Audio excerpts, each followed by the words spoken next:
Buenas tardes. El día de hoy YUS 360 tiene el agrado de presentar el webinar La política fiscal y el COVID-19 en el Perú, el antes, durante y después.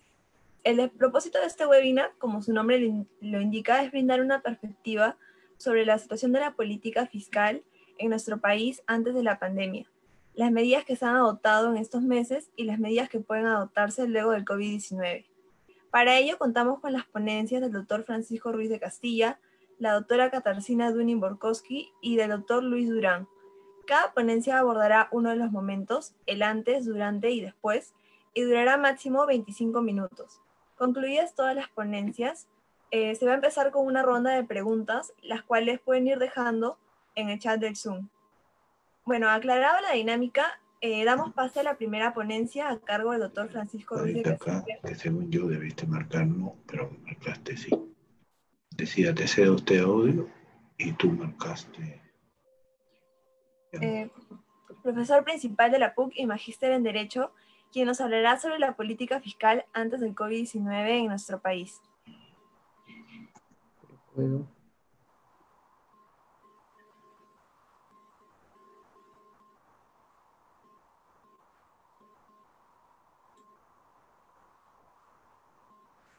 Doctor, ya puede empezar con la ponencia.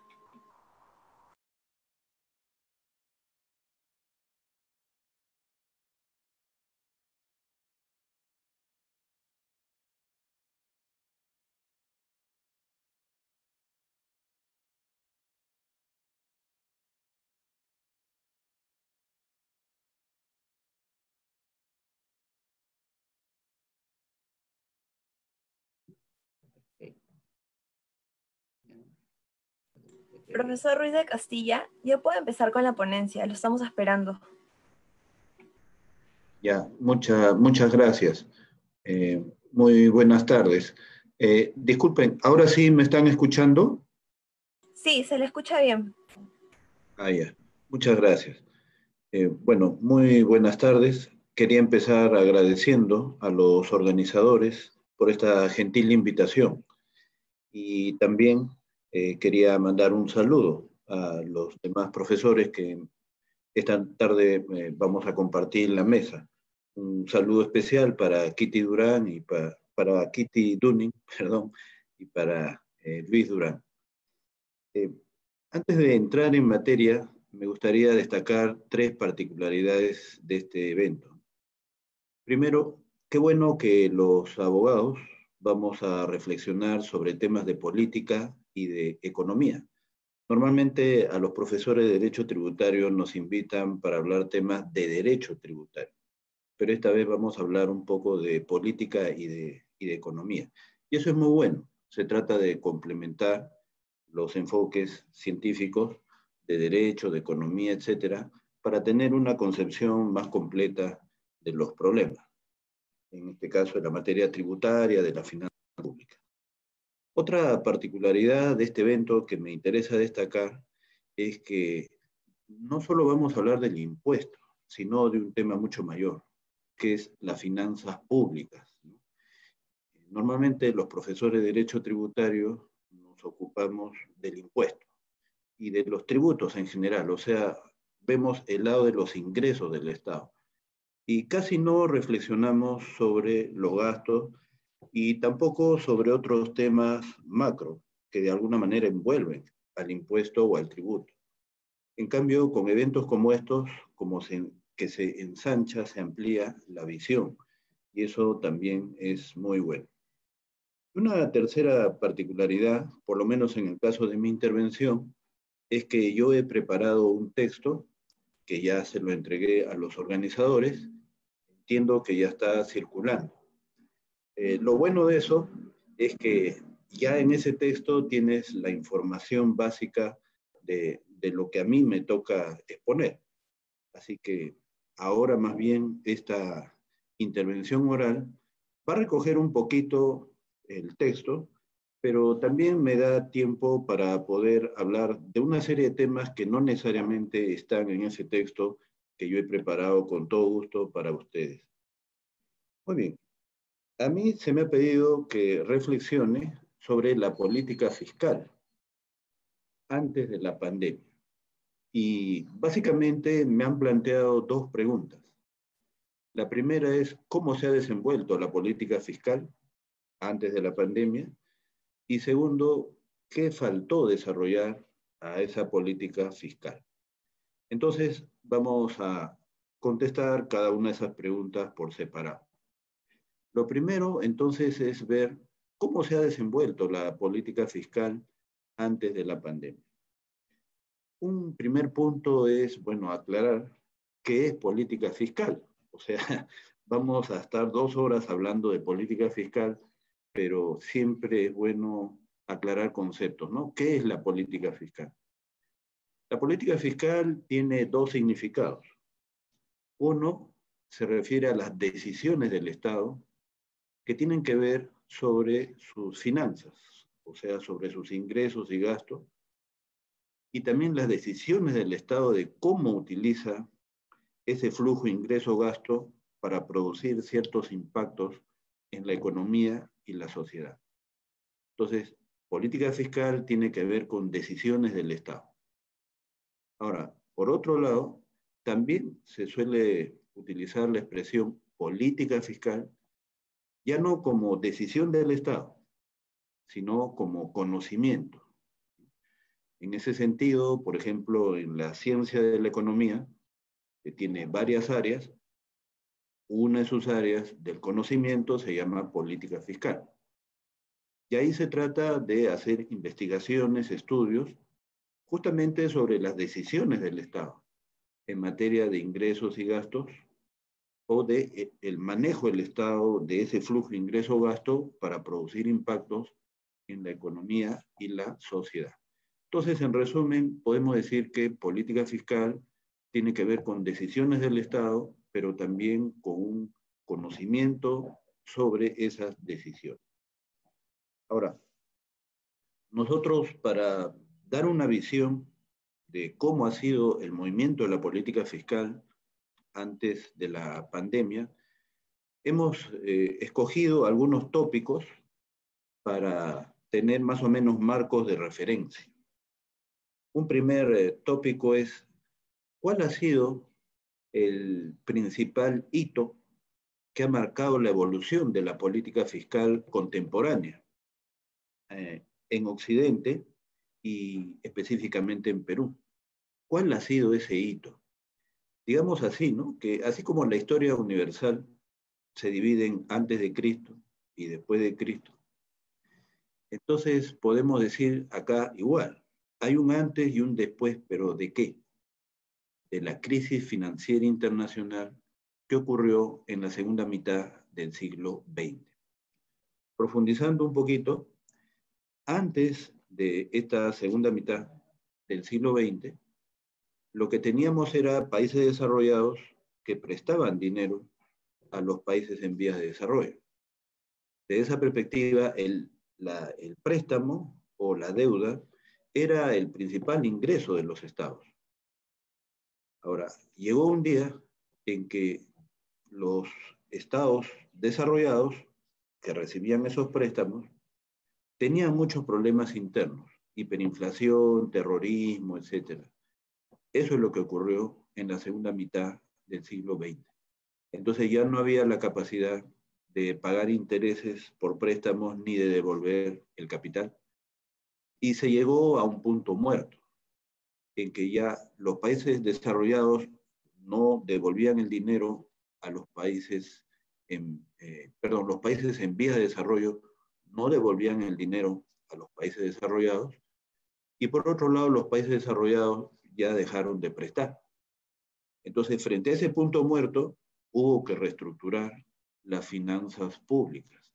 ¿Y en qué términos estructuraron? Simplemente que en adelante los estados de América Latina entendieron que tenían que vivir de los impuestos. Ese pasó a ser su principal ingreso, y así es hasta el día de hoy. Entonces, en finanzas públicas, uno de los temas centrales es pues el lado del ingreso, y básicamente del ingreso tributario. Bueno, esto es lo que ocurrió entonces en Occidente.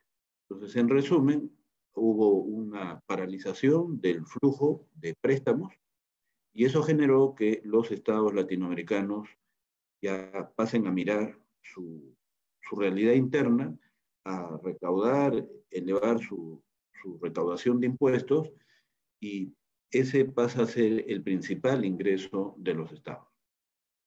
Ahora, pasando a Perú, ocurrió también pues lo mismo. Eh, Concretamente podemos fijarnos en 1990. Ahí está el hito, el antes y el después. Hasta antes de 1990 en el Perú también teníamos la deuda como principal ingreso y llegó el punto muerto que ya hemos conversado. Es en ese contexto que cuando el ingeniero Fujimori asume el poder, entonces a partir de ahí en adelante cambia el panorama, hay una reestructuración de las finanzas públicas y el ingreso tributario se vuelve el principal ingreso del Estado. Ahora, veamos en esa materia si es que el Estado peruano ha tenido algunos avances o no, sobre todo en materia de política fiscal. Por el lado de los ingresos del Estado, ha habido algunos avances. Hay que destacar, por ejemplo, el proceso de simplificación de tributos. Entre 1990 y 1993 se eliminaron una serie de tributos porque estaban superpuestos, desordenados, era un caos. Entonces, hubo todo un proceso de reducción de tributos y se llegó a una plantilla básica, que la tenemos plasmada en el decreto legislativo 771, denominado Ley del Sistema Tributario Nacional. En esta plantilla básica tenemos fundamentalmente al impuesto a la renta y el impuesto general a las ventas. Y esa plantilla básica se mantiene hasta hoy. Ahora, a esos impuestos se les llama impuestos ortodoxos, porque son pues los impuestos clásicos y forman parte de la estructura básica de cualquier sistema tributario en Occidente. Con el tiempo, después de 1990, etcétera, con el tiempo en el Perú han aparecido los llamados impuestos heterodoxos. Aparecen en la primera década del siglo XXI, básicamente con el gobierno de Alejandro Toledo. Ahí estamos hablando del impuesto temporal a los activos netos, el ITAN, el impuesto a las transacciones financieras, ITF, etcétera, etcétera. Entonces, el día de hoy tenemos una colección de impuestos ortodoxos y heterodoxos. Pregunta, ¿y eso es un sistema tributario? Ese es el tema. O sea, los impuestos están ahí, pero ¿qué nivel de coordinación tienen? ¿Y qué nivel de depuración? ¿Están todas las posibilidades de desarrollo de esos impuestos? Algunos de ellos tienen imperfecciones técnicas y deberían ser superadas, etcétera, etcétera. Ese es un tema que conviene investigar. Ahora, mi principal apreciación es que no, en el Perú no tenemos un sistema tributario con suficiente nivel de articulación. Tengo la impresión que siempre hemos estado apagando incendios por aquí y por allá para tratar de que los impuestos convivan y no haya descoordinaciones graves. Pero me parece que en todo caso la realidad de la década del 90 o de la primera década del siglo XXI es muy diferente a la de hoy. Cuando digo hoy es hasta antes de la pandemia. Hay un Perú en 1990, ahora es otro Perú, hasta antes de la pandemia. Entonces yo creo que se debería revisar los impuestos ortodoxos, heterodoxos, para hacer toda una reflexión, una depuración. Ahora, por el lado de la administración tributaria, me parece que hay también luces y sombras, ¿no? La SUNAT se creó allá por el gobierno de Alan García en la década del 80, ¿no? Pero estaba la administración como un texto legal. Sin embargo, en la realidad no se potenció. Es recién con Fujimori que entre el año 90 y el año 93 se potencia a la SUNAT y ya conocemos una institución fuerte como es hoy. Sin embargo, a pesar de ese avance en materia de administración tributaria a nivel de gobierno nacional, todavía se ve un desbalance con las administraciones tributarias de los gobiernos locales y otras administraciones tributarias. Yo siento que todavía se ha descuidado mucho ese trabajo de las administraciones tributarias locales. Inclusive, si en el Perú hay más de 1.500 municipalidades y tenemos más de 1.500 administraciones municipales, uno se pregunta si esa organización es la más conveniente. Algunos sostienen que no debería haber administraciones tributarias en los gobiernos locales, por lo menos distritales, porque son instituciones débiles, y sería preferible administraciones tributarias de nivel provincial, que puedan darle servicio de recaudación a las municipalidades provinciales y también las distritales. Hay una fórmula exitosa que es el SAT, el Servicio de Administración Tributaria, pero ese servicio solo existe en algunas ciudades del Perú. Tenemos SAT Lima, en Ica, Huancayo, bueno, en algunas ciudades, pero esa experiencia no se ha replicado a nivel nacional, no hay un enfoque de sistema. Cada municipalidad dispara por su lado. Entonces, ahí también nos falta integración. Así como falta integración de los impuestos, también falta integración o armonización de las administraciones tributarias. Y bueno, es sabido pues que la presión tributaria la tenemos baja, ¿no? En el año 2019 fue 14.4, que es muy por debajo de la media en América Latina, que está más arriba del 17-18%.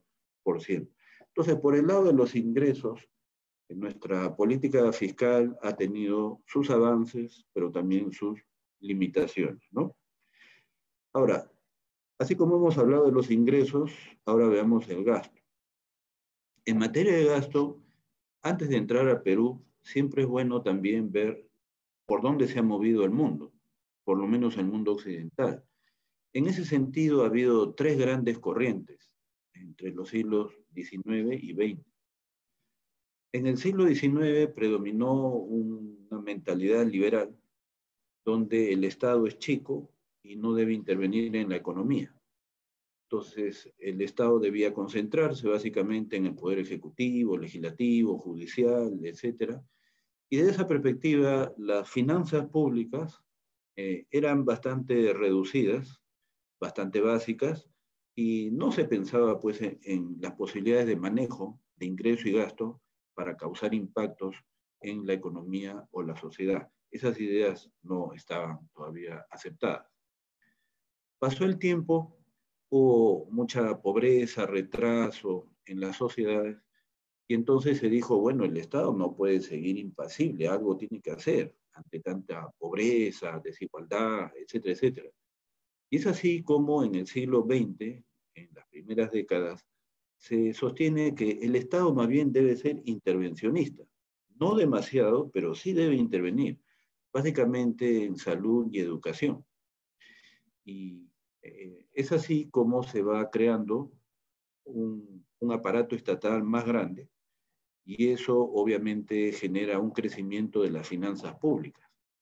Y hablando de Estado intervencionista, entonces ya se ve la posibilidad del manejo de ingreso y gasto público para causar ciertos impactos en la economía y la sociedad. Ahora, luego ha habido una tercera época, que es la actual, del neoliberalismo. Viene ya en la segunda mitad del siglo XX, en cuya virtud se sostiene que el Estado debería ser más reducido porque ha demostrado ineficiencia, y en ese sentido el sector privado empieza a invadir áreas que antes estaban reservadas al sector público, como por ejemplo la construcción de carreteras. Y en esa ola neoliberal es donde aparece el gobierno del ingeniero Fujimori, que como ya hemos dicho, a partir de ese hito se marca pues toda una reestructuración de las finanzas públicas. Ahora, desde esa perspectiva, si así se ha movido el mundo hacia un lado neoliberal, ¿qué impacto tiene eso en las finanzas públicas? Bueno, pues si el neoliberalismo dice que el Estado se debe replegar un poco, entonces por ese lado uno pensaría, bueno, las finanzas públicas también se van a achicar. Pero eso es relativo, porque sigue creciendo la cantidad de la población y de nuevas necesidades. Y entonces eso genera, de todas maneras, un crecimiento o una dinamización de las finanzas públicas. Y ante tanta pobreza y ante tantas desigualdades sociales, de todas maneras el Estado tiene que intervenir, algo tiene que hacer, sobre todo en salud y educación. Y me quiero referir a este tema muy especialmente en el Perú. O sea, hasta acá hemos visto el lado del gasto, cómo se ha movido el mundo. Ahora veamos ese lado del gasto, pero en Perú. Aprovecho esta tribuna para decir lo siguiente. La política fiscal la podemos ver desde un punto de vista muy refinado, muy exquisito, que es toda la teoría política, económica, el Estado, los ingresos, los gastos, etcétera, etcétera. Pero al final, señores, eso no es lo más importante. Lo más importante eres tú y yo, o sea, el ciudadano de a pie. Entonces, tenemos un ciudadano y un Estado. Al final lo que interesa es el ciudadano, no el Estado. Y entonces, si miramos al ciudadano, nos preguntamos, ¿la sociedad qué necesidades básicas tiene? Fundamentalmente dos, salud y educación. Sin salud no hay nada. Y si tenemos salud, necesitamos educación, porque sin educación tampoco hay posibilidades de desarrollo. Entonces, son dos necesidades sociales, humanas, salud y educación. Si el Estado, a través de la política fiscal, manejando sus ingresos, gastos, etcétera, logra buenos niveles de salud y educación, aplausos a esa política fiscal, sea neoliberal o no sea neoliberal. Pero si la evaluación es negativa, entonces viene la preocupación, la crítica y el cuestionamiento. Y en ese sentido, mirando Perú, nos preguntamos, ¿cómo está el Estado en lo que se refiere a provisión o servicios de salud y educación? Bastante bajo. Y en ese sentido, hay mucho que hacer. Por otro lado, este Estado, desde la era Fujimori en adelante, aparte que en salud y educación está muy limitado, le ha encargado al sector privado que desarrolle servicios de educación y salud con un corte marcadamente liberal, al extremo que, por ejemplo, según el decreto legislativo 882, ley de promoción de la inversión en educación, hasta podría haber cualquier tipo de empresa para organizar colegios, entidades educativas. Hay una especie de mercantilización de la educación. Y en el tema de salud, bueno, como sí se han desarrollado clínicas y centros de salud privados, sí se han desarrollado, pero los precios son altos, inaccesibles para un gran sector de la población. Entonces, justamente el día de hoy día sábado, el profesor Pedro Grandes en Facebook escribía y decía lo siguiente: ya es tiempo de modificar nuestra constitución. Sobre todo, dijo él en la mañana, en salud y educación. Más allá de si algún día se va a modificar o no la Constitución del año 93, me pareció interesante que Pedro Grandes justamente incida en los temas que yo había propuesto en la separata. O sea, para el derecho y para el derecho constitucional, y creo yo para la política fiscal, el tema central, repito, no es técnico. O sea, ingreso, gasto, tenemos o no sistema tributario, cómo han marchado las administraciones tributarias, el déficit, no. tema central es el ciudadano de a pie o, expresado en términos sociales, los problemas de salud y educación. Y ahí, francamente, el Estado peruano en su despliegue ha sido muy limitado. Y la labor del sector privado o de las empresas ha tenido algunos desarrollos cuestionables, por decirlo menos, ¿no? En educación y también en salud. Entonces, ahí hay mucho que pensar, discutir y ver de cara al futuro. Ahora, eso sería lo que yo podría conversar en cuanto al tema 1. Ahora, respecto al tema 2, ¿qué aspectos son necesarios mejorar en nuestra política fiscal? Bueno, yo antes de entrar a la política fiscal, aquí creo que es necesario poner sobre la mesa algunos temas previos que forman el contexto de fondo para la política fiscal.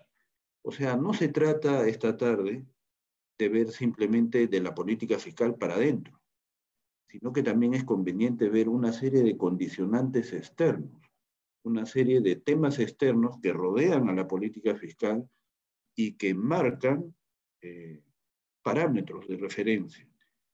Si miramos esos marcos externos, vamos a tener una mejor idea de qué posibilidades y limitaciones tiene nuestra política fiscal. Bueno, ¿y cuáles son esos parámetros generales que rodean a la política fiscal? Yo me he permitido detenerme en 3. Obviamente hay mucho más, pero por lo menos yo me detengo en 3. Uno es el de la debilidad institucional.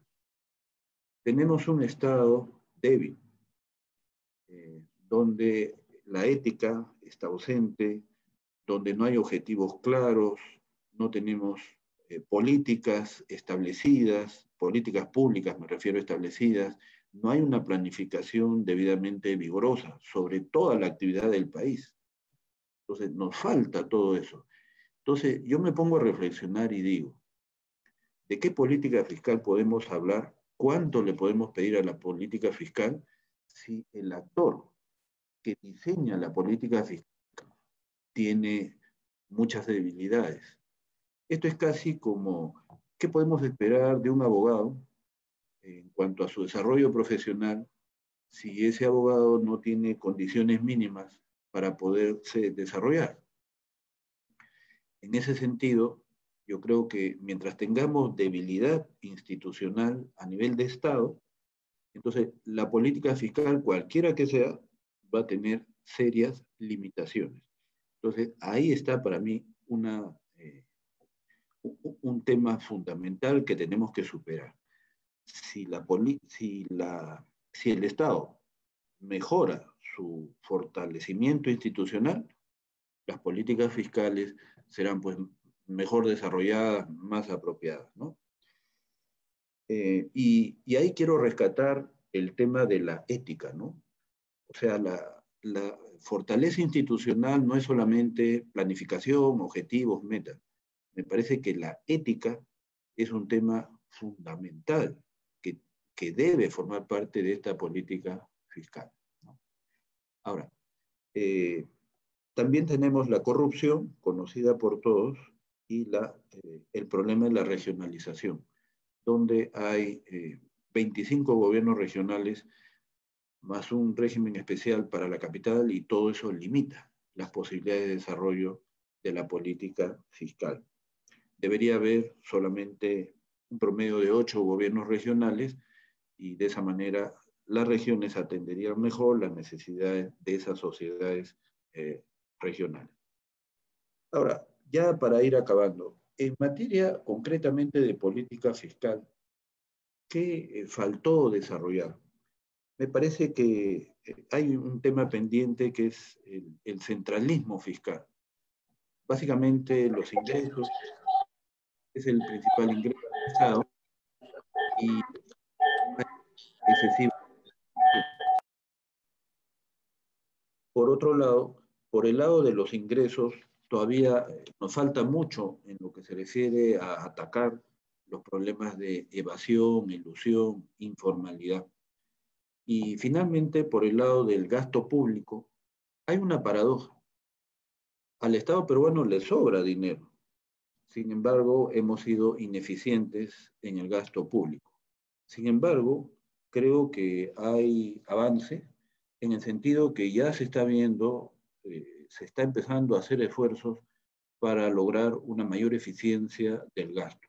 Como por ejemplo, ahora cuando se analiza a cada institución pública, ya no solo se mide si ha cumplido objetivos formales, sino que se evalúa si su trabajo ha producido un impacto en la mejora de la calidad de vida de los ciudadanos. Eso, esa manera de enfocar el gasto público me parece muy interesante. Y ahí se debería desarrollar una ley que establezca responsabilidad para los funcionarios de los órganos del Estado que no logran una eficiencia en el gasto en los términos que acabamos de decir. O sea, no logran que el gasto genere un impacto positivo en la calidad de vida de los ciudadanos. Muy bien, entonces, a manera de balance general, yo diría que nuestra política fiscal tiene algunos logros, como la fortaleza de las finanzas públicas. Se ha logrado acompañar o promover un clima de negocios, un desarrollo de la economía y de la inversión, pero queda mucho por hacer, sobre todo en el lado de salud y educación. Entonces yo reclamaría más humanismo a la política fiscal. Me quedo con esa idea final, más humanismo a la política fiscal. Bueno, muchas gracias. Gracias, profesor, por la ponencia. Ahora damos pase a la segunda ponencia a cargo de la doctora Katarzyna Dunning-Borkowski. Ella es directora en PwC Perú, miembro del Consejo Consultivo del Instituto Peruano de Investigación y Desarrollo Tributario y también es profesora de la Pontificia Universidad Católica del Perú. Ella nos va a hablar acerca de las medidas en materia de política fiscal adoptadas en estos meses durante el COVID-19.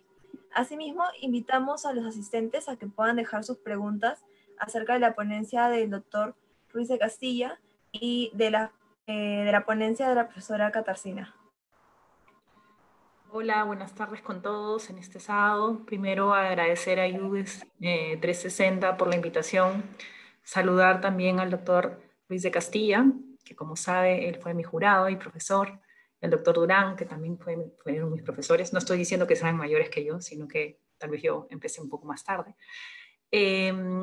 Y bueno, como les comentaba Eva, mi ponencia, en este caso, trata respecto de ha sido la política fiscal durante la pandemia. Como el doctor Ruiz de Castilla nos ha explicado claramente, ¿no? La política fiscal es algo transversal a lo largo del tiempo. Lo primero que podría decir es que cuando llegó la pandemia, que nos cogió de sorpresa a todos, incluyó también a lo que se refiere el Estado, ¿no? En lo que se refiere a la política fiscal. Y ciertamente empezaron a tomarse algunas medidas, ¿no? Las cuales han sido expuestas en el marco macroeconómico multianual, ¿no? De la sesión de Consejo de Ministros del 26 de agosto del 2020, en la que el Ministerio de Economía y Finanzas reconoce, ¿no? Que durante el 2020 la recaudación sufrirá una caída importante y que en esa medida, ¿no? Si bien es cierto, pues necesitaríamos de ingresos, en lo que se refiere al 2020 se han enfocado, ¿no? Principalmente, no sé si tanto como política fiscal, sino como lineamientos de la política tributaria en otorgar un alivio financiero, ¿no? A las empresas, otorgando facilidades para el cumplimiento de sus obligaciones tributarias. Entre otras cosas, señala este marco macroeconómico, flexibilizando el cumplimiento y los vencimientos de los plazos de las obligaciones tributarias, ¿no? Y también preparar un sistema tributario para ayudar a la reactivación económica. En ese sentido, en una primera etapa, es importante mencionar, ¿no? Que la administración tributaria, principalmente, recordar que la pandemia nos coge, disculpen la palabra tan tan coloquial, pero nos coge en un periodo en el cual se estaba recién instalando el Congreso, ¿no? Entonces, ustedes saben que las normas tributarias solamente pueden darse por ley, me refiero a las normas que crean o modifican los tributos, pueden darse por ley o por delegación de facultades. Y si bien es cierto, el Poder Ejecutivo había dictado algunas normas tributarias a través de decretos de urgencia, pese a que, como ustedes también saben, hay toda una discusión jurídica respecto de si podían hacerlo o no en virtud de lo dispuesto en el artículo 174. Ellos señalaron que podían hacerlo en virtud del 135 de la Constitución, pero ciertamente se cuidaron, ¿no? Se cuidaron mucho más de emitir normas tributarias, más aún cuando ya habían ocurrido las elecciones. Por lo menos esa es mi percepción, ¿no? Durante el primer periodo, ¿no? Solamente haciendo un pequeño retroceso, durante el primer periodo antes de las elecciones, sí hubieron algunas normas en materia tributaria, pero luego cada vez menos. Entonces, las normas que pudieron aplicarse un poco como lineamiento de política tributaria, como parte de la política fiscal, fueron, pues, como bien dice el plan multianual, ¿no? La prórroga de plazos y la aplicación de discrecionalidad de sanciones. Adicionalmente, durante la pandemia, ¿no? Y claro, o sea, como bien dice el doctor, la política fiscal debería ser planificada, y lo que menos tenemos nosotros es justamente esa planificación, y la pandemia nos cogió mucho menos provistos para poder afrontar una situación como esta. Otra de las medidas que se tomaron durante la pandemia en un primer momento fueron la suspensión de los plazos administrativos, ¿no? A través del decreto de urgencia 26 del 2020. Esta norma estableció que se suspendían los plazos administrativos hasta a partir del 21 de marzo, y ha quedado pues en el ciberespacio, ha quedado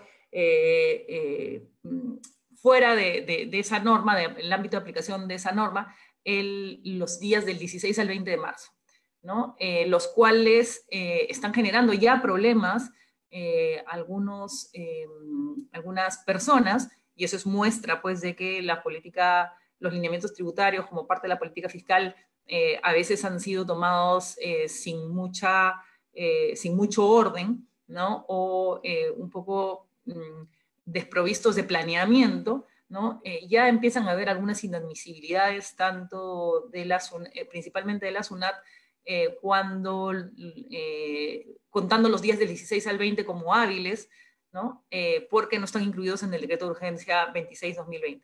Yo creo que esta norma es casi prueba, ¿no? De lo que es nuestra política fiscal, muchas veces desordenada y no integrada, no planificada, ¿no? Y como decía el doctor Ruiz de Castillo, con el que coincido, casi tapando parches, ¿no? Tapando huecos, haciendo parches. Y claro, de esa manera nunca hay un ordenamiento unificado, ¿no? Y ante una situación de pandemia, pues con mayor razón, ¿no? Entonces, creo yo que esta norma es una de las primeras, ¿no? Que muestran pues justamente lo que dice el doctor, ¿no? Tapar como huecos, y ahora ya empezamos a tener problemas porque hay contribuyentes que están que del 16 al 20, que eran periodos en los que no podíamos movilizarnos y donde la administración tributaria tampoco estaba abierta, pues se los están considerando como días hábiles en atención a que el decreto de urgencia 26-2020 no los contempla, ¿no? Ahí, bueno, un punto a mencionar es que, por lo menos desde mi punto de vista, esos días no hay acceso pues a la administración, y por fuerza mayor pues no deberían contabilizarse. Otra de las medidas que se tomaron, ¿no? Fueron dar liquidez a las empresas a través de rebajar las tasas de interés, ¿no? Como recordarán, la tasa de interés era del 1.2%, la rebajaron al 1%, cuando la tasa de interés de referencia del BCR la bajaron por primera vez de 2.5 a 1,25 y luego la bajaron a 0,25, pero en la segunda rebaja que hizo el BCR de la tasa de interés de referencia, no bajaron la tasa de interés de la SUNAT, ¿no? Lo cual pues ha generado algunas críticas, ¿no? Claro está, también hay un tema de discusión, ¿no? Que si se baja mucho la tasa de interés de los tributos, pues los contribuyentes, frente a otras obligaciones, van a preferir pagar sus otras obligaciones, ¿no? Que a la SUNAT, ¿no?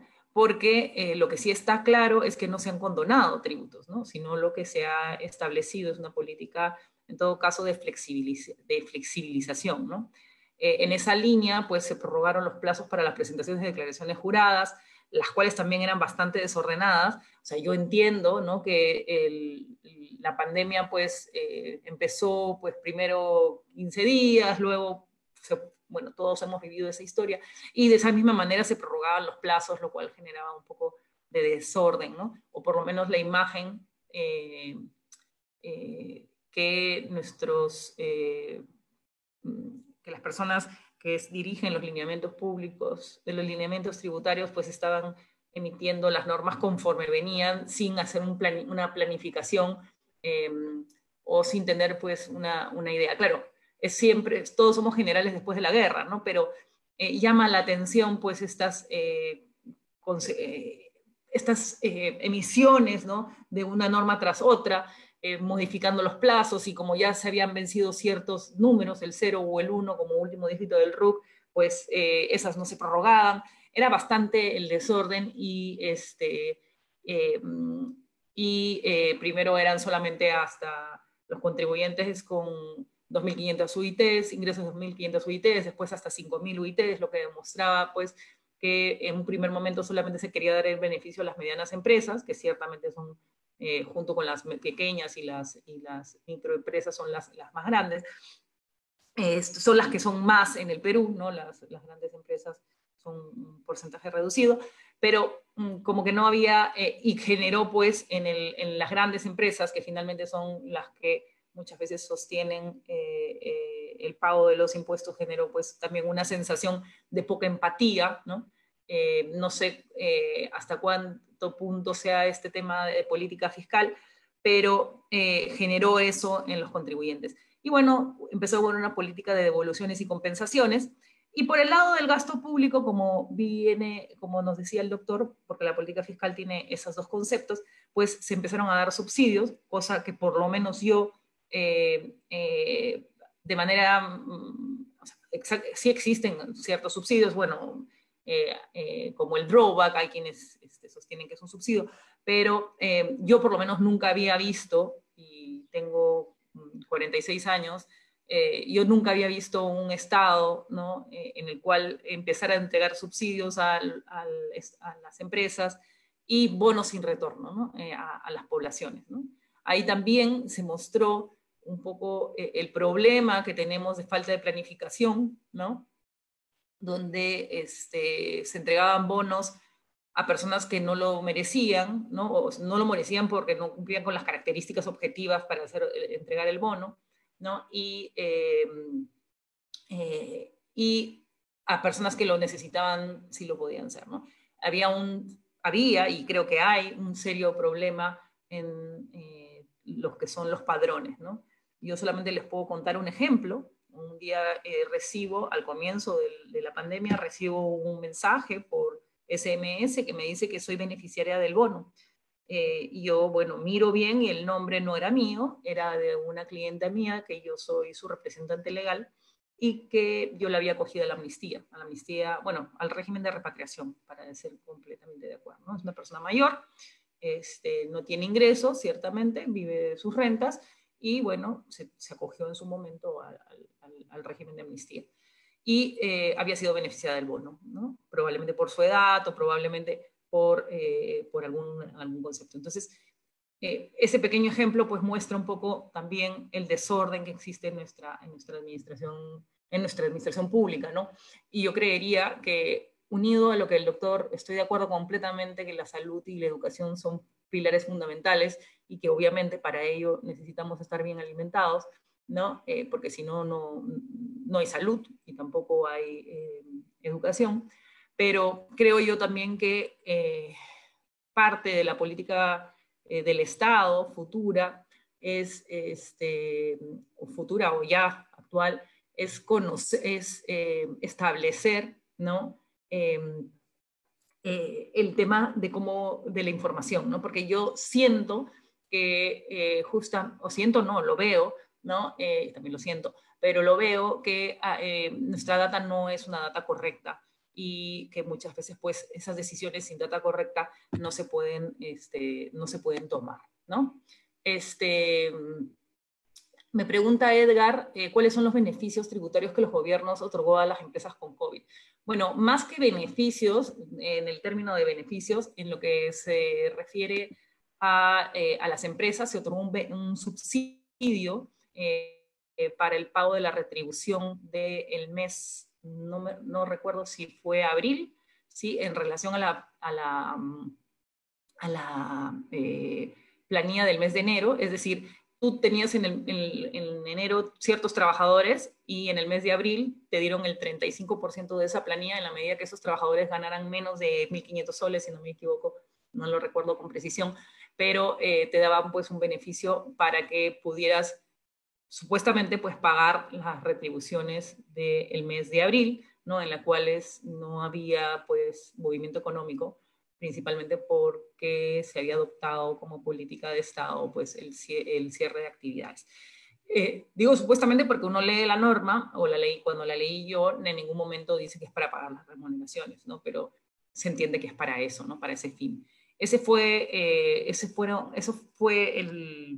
la entrega de dinero, ¿no? que se hizo a las empresas. Y después vino una segunda etapa, ¿no? Me refiero a una segunda etapa cuando ya el Congreso está instalado, y en el momento que el Congreso está instalado, él mismo le da inmediatamente facultades legislativas al Poder Ejecutivo para legislar en materia tributaria, ¿no? Y ahí se emiten varias normas, dos de las cuales les voy a mencionar muy rápidamente: la norma de la depreciación acelerada y la del aplazamiento y fraccionamiento del régimen del RAF, ¿no? Y bueno, adicionalmente se instaura ya el programa Reactiva Perú, ¿no? En el sentido que, a diferencia del subsidio que era, no tenías que dar nada a cambio, en el caso de Reactiva Perú te otorgan un préstamo a un plazo de 3 años con una tasa de interés muy, muy baja, ¿no? Bueno, dependiendo a cuál de las subastas accediste, a las subastas que realizó el BCR, y garantizado por el Estado, ¿no? Y el primer año no tienes que pagar, porque no están condonados los intereses, sino que están suspendidos. No los tienes que pagar, sino los tienes que pagar a partir del año 2, ¿no? Entonces, en realidad ahí estos fueron los programas. Un poco cuando uno lee el plan multianual, macroeconómico multianual, el Ministerio de Economía y Finanzas, pues, y es más, en algún momento yo he escuchado a la ministra conversar en relación a los subsidios, ¿no? Y a los bonos, que ella nunca había pensado, como economista que lo que es, ¿no? Nunca había pensado que fuera una buena idea otorgar bonos, ¿no? Sin correlación, sin justificación, etcétera, ¿no? Pero que ante la pandemia, pues, como una especie de gasto, como una decisión de gobierno se tuvo que hacerlo. Entonces, realmente respecto a las empresas, ¿cuáles fueron los beneficios que principalmente podemos mencionar, ¿no, Edgar? Respecto a los beneficios, podríamos hablar de los subsidios, ese subsidio que te menciono, el tema laboral, lo que mencioné, y por otra parte, pues el programa Reactiva, ¿no? Al cual tenías que acceder. Habían otros, además de Reactiva, habían otros programas más direccionados, por ejemplo, el FAE MIPE para las empresas MIPES, o el FAE Agro, y después salió el FAE de turismo, ¿no? Bueno, Juan nos pregunta, ¿deberían eliminarse las exoneraciones tributarias? ¿Los bonos que se entregaron a la población pueden acentuar la crisis económica del Perú, en el Perú? Bueno, son dos preguntas que las voy a ir respondiendo, pero dado que estábamos hablando de los bonos, un poco para seguir la línea, a ver, como bien dijo el doctor Ruiz de Castilla, nosotros macroeconómicamente estamos bastante bien, pero pareciera que el gasto no ha sido bien manejado, ¿no? Y entonces a nosotros la pandemia nos coge con reservas en nuestro haber y pues entendemos que estos bonos han sido otorgados, ¿no? Siguiendo pues la disciplina fiscal que se viene manejando en el Perú en los últimos 20 años, que como bien dice, como decía el doctor Ruiz de Castilla, pues muchas veces no se ha traducido a un beneficio del ciudadano de pie.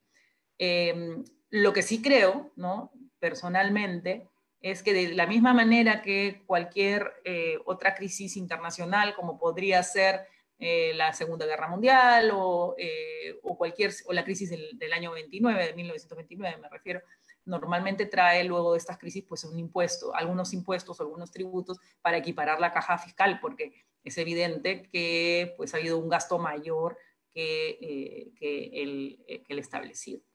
En relación a las exoneraciones tributarias, podría decirte que pues, se ha determinado que muchas de ellas lo que generan pues, es justamente ilusión o generan un forado, ¿no? Hay exoneraciones tributarias dadas por ley y que son bastante prolongadas en el tiempo, ¿no? Por ejemplo, la del régimen de la Amazonía, o el régimen agrario, que son prolongadas en el tiempo, y yo entiendo que lo están revisando, ¿no? Ahora lo vamos a mencionar. Si deben eliminarse, pues yo entiendo que si las exoneraciones tributarias no están generando, ¿no?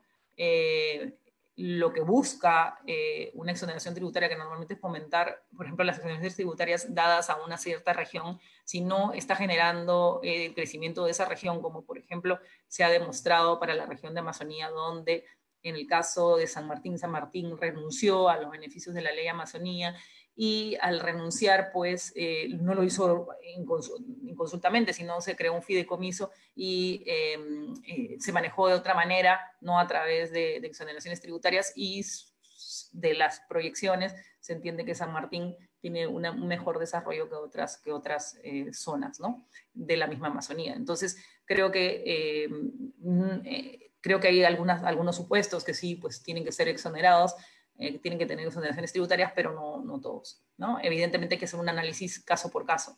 Y normalmente, como todo en la vida, cuando uno tiene una regla y genera exoneraciones o excepciones, pues siempre va a haber la posibilidad de que alguno se salte por ahí. Bueno, en lo que se refiere a las normas que se emiten a través ya cuando se instala el Congreso y le da facultades legislativas al Poder Ejecutivo, pues podemos mencionar dos importantes: el Decreto Legislativo 1488, el régimen especial de depreciación, ¿no? Y el régimen de aplazamiento y fraccionamiento tributario.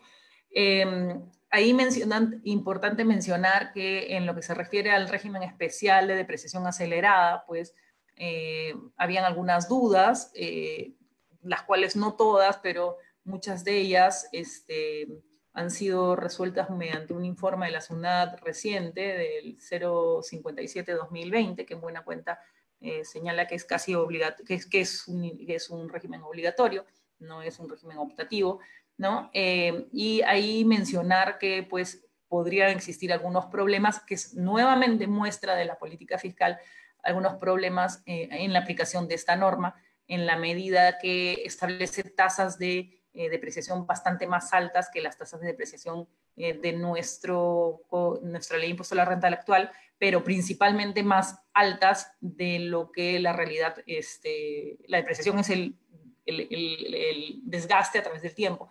Y esta norma establece disposiciones con tasas de depreciación bastante más altas, ¿no? ahí mencionar este informe, el 057 del 2020, y bueno, y en lo que se refiere al RAF, ¿no? Ahí importante mencionar que es un régimen especial, ¿no? De fraccionamiento tributario, lo acaban de ampliar hace muy poquito hasta el 31 de diciembre, uno puede aplicar varias veces. Lo bueno de este régimen es la tasa de interés bien baja que establece. Yo les comentaba que la tasa de interés antes era 1.2, la bajaron a 1, y el RAF te da la posibilidad de acogerte a un fraccionamiento con una tasa de 0,4%, ¿correcto? Y con facilidades respecto de las garantías. Ahí bueno, pues ahí está la discusión que les comentaba, ¿no? Respecto de qué va a pasar, ¿no? Que probablemente los contribuyentes cumplan con otras obligaciones y al final con el Estado. Y también es cierto pues que los tributos han surgido, ¿no? No es que no hayan surgido, es decir, no te están cobrando nada de lo que no hay, lo que no debas, ¿no? Ahora, ahí en ese punto mencionar, ¿no? También que otra de las medidas que forman parte de la política fiscal, ¿no? De la política, bueno, fiscal o la política de gobierno, es el procedimiento acelerado de refinanciación concursal que se dictó, ¿no? Con la finalidad de con la finalidad de que las empresas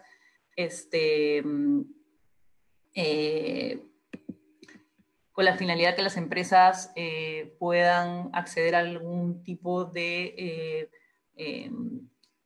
refinanciamiento, ¿no? Con el paraguas de que no se la consideren empresas insolventes. Es una norma que en la práctica parece que ha tenido hasta el momento muy pocos adeptos. Entiendo que hay solamente 5 solicitudes, o por lo menos hasta el momento en que leí respecto a esta norma. Dicen que probablemente reactiva fomentó, ¿no? Que en las empresas no llegaran a situaciones realmente graves, aunque también en la práctica pues nosotros escuchamos que hay muchas empresas que han cerrado, ¿no? Esto es parte de las medidas financieras. Si bien no es parte de lo que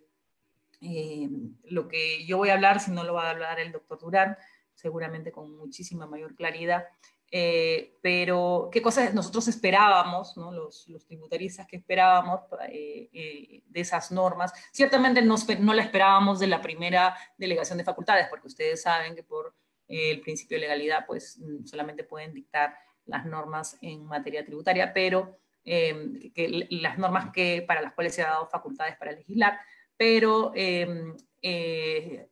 esperamos en todo caso algunos beneficios, ¿no? Como por ejemplo la supresión de la norma de la subcapitalización para el 2020 y el 2021, el tema del ITAN. Como ustedes saben, el ITAN es un impuesto, si bien es cierto, es un impuesto patrimonial, en el fondo es un impuesto adelantado del impuesto a la renta, y en un contexto en el cual no tienes liquidez, pues, y la posibilidad de que generes un impuesto a la renta se debió haber sido derogado en todo caso para el 2020, ¿no? Lo cual sí era permitido de acuerdo a nuestra Constitución. Bueno, generar pues algunos alivios en lo que se refiere al IGB, ¿no? Como aumentar el plazo para diferir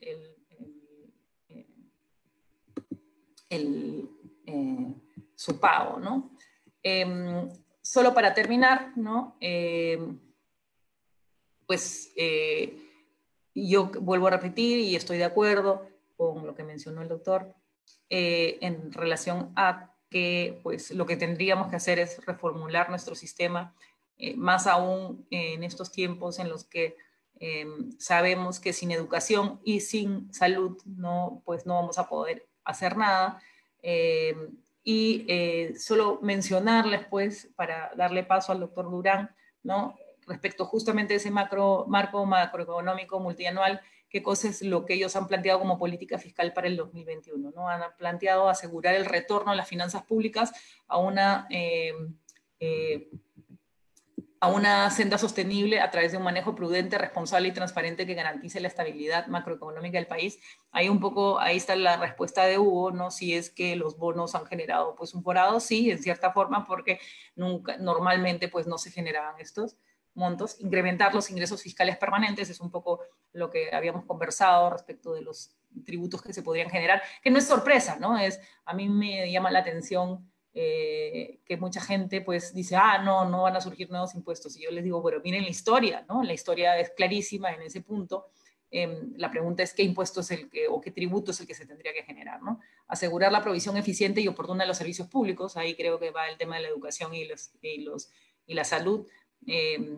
Nosotros no por nada hemos ganado el primer puesto en el mundo como de países por muertes por COVID, ¿no? Y eso se refleja solamente pues, en nuestros servicios públicos de salud deficientes, por decir lo menos, ¿no? La gente ha muerto literalmente por falta de oxígeno, ¿no? Es un poco cruel, ¿no?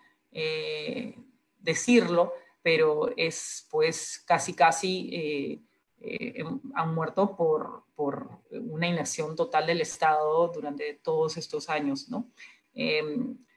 Hay un dicho de Angela Merkel, ¿no? En ese punto decía, ¿no? Cuando uno es funcionario público y postula un cargo de funcionario público, uno no puede escudarse y decir que eso no lo hicieron las personas que que estuvieron antes que nosotros, que el funcionario público, porque cuando uno entra a la carrera pública, uno conoce los problemas, ¿no? Que afrontan, ¿no? Entonces, no puede ser una justificación por parte del gobierno actual, ¿no? Que nadie hizo nada, ¿no? Ciertamente nadie hizo nada, pero ellos, la pregunta es cómo afrontaron esta situación, ¿no? Nosotros cerramos fronteras y cerramos las actividades y yo me pregunto si eso mejoró nuestros servicios públicos de salud. Es decir, el costo que asumimos fue bastante alto y yo siempre me pregunto si ellos invirtieron, si se invirtió pues justamente en salud, porque si la idea era que nosotros nos quedáramos confinados, pues se tenía que invertir en eso o en mejorar, ¿no? Mejorar el proceso de gestión de la inversión pública para contribuir a las brechas de infraestructura y, por último, fortalecer la recaudación del impuesto predial para reactivar las finanzas municipales y la provisión de servicios locales. Eso es lo que se supone que vendría y que el doctor Durán lo va a explicar muchísimo mejor que yo. Muchas gracias por su paciencia y sobre todo por acompañarnos en un día sábado a esta hora. Gracias. Muchas gracias por la ponencia, profesora. Ahora damos pase a la tercera ponencia y última a cargo del doctor Luis Durán. Él es profesor ordinario del Departamento de Derecho de la PUC y es expresidente del Instituto Peruano de Investigación y Desarrollo Tributario. Él nos va a hablar sobre las medidas que pueden adoptarse luego del COVID-19.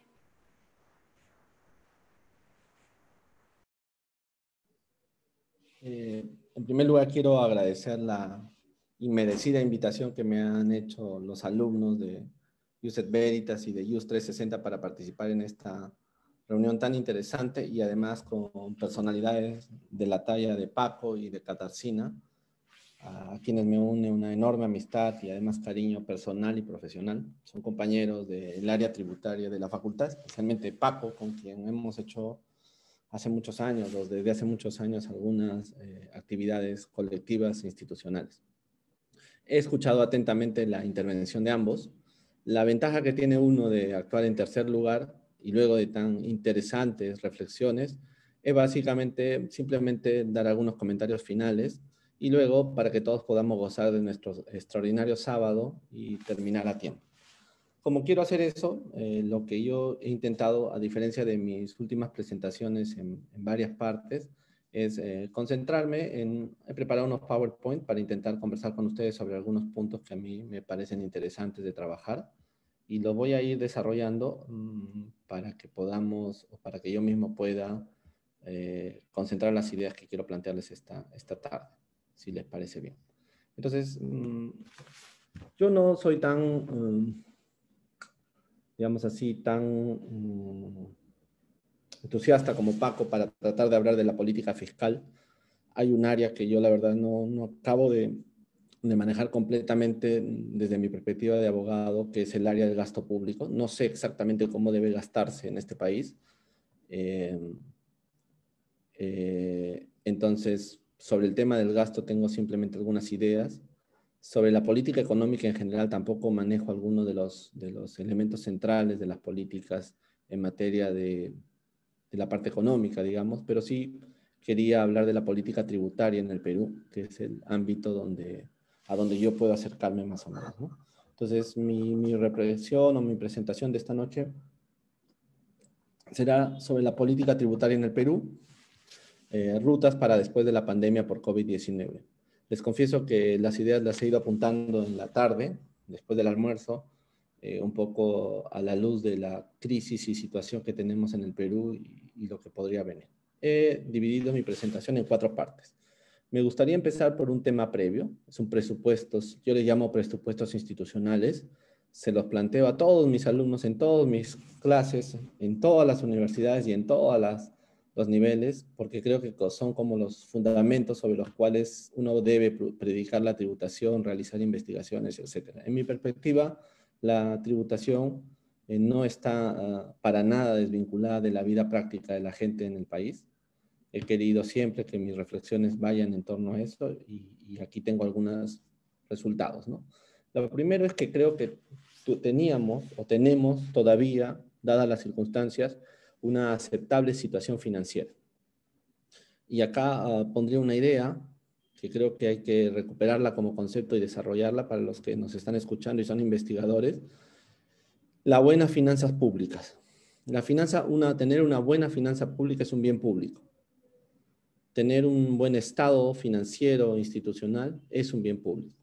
Y hemos notado cómo este esfuerzo de tener buenas finanzas públicas respalda cualquier emergencia con baja probabilidad de ocurrencia, como es la pandemia, pero con un enorme impacto público. Estamos ante una de las circunstancias históricas más grandes del planeta, que nunca pensamos que iba a ocurrir, o por lo menos nos confiamos y creímos que no iba a ocurrir, pero que tiene un enorme impacto público, ¿no? Al punto de que todo el planeta está nervioso por lo que va a pasar en el próximo tiempo y todo el mundo ruega que la cura aparezca lo más pronto posible. Creo que llegar a este bien público de buena finanza pública tiene 2 fundamentos y hasta yo pondría uno tercero, que es un presupuesto. Hoy día lo conversaba en mi clase de seminario de integración en derecho tributario con mis alumnos y yo era casi un terco y lo repetía como debemos repetir las grandes mantras institucionales y personales, ¿no? Todo aquel que estudia y desarrolla derecho tributario y tributación tiene que partir del supuesto de que no hay derecho tributario si no hay respeto y admiración, en algún caso, a la propiedad privada. Ese es un fundamento.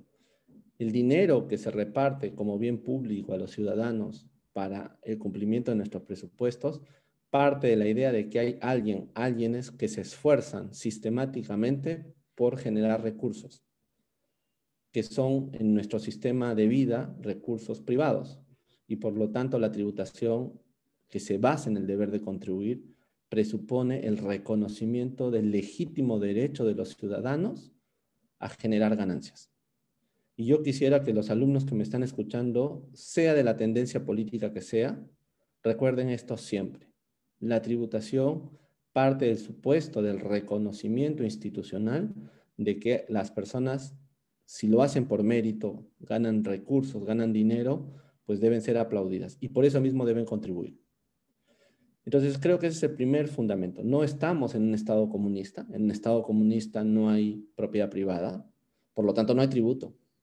En la Unión Soviética el tributo no era relevante, porque si no había propiedad privada, no hay deber de contribuir, no hay nada. En nuestras sociedades, digamos, que parten del liberalismo histórico y de la socialdemocracia, el respeto a la propiedad privada es un valor.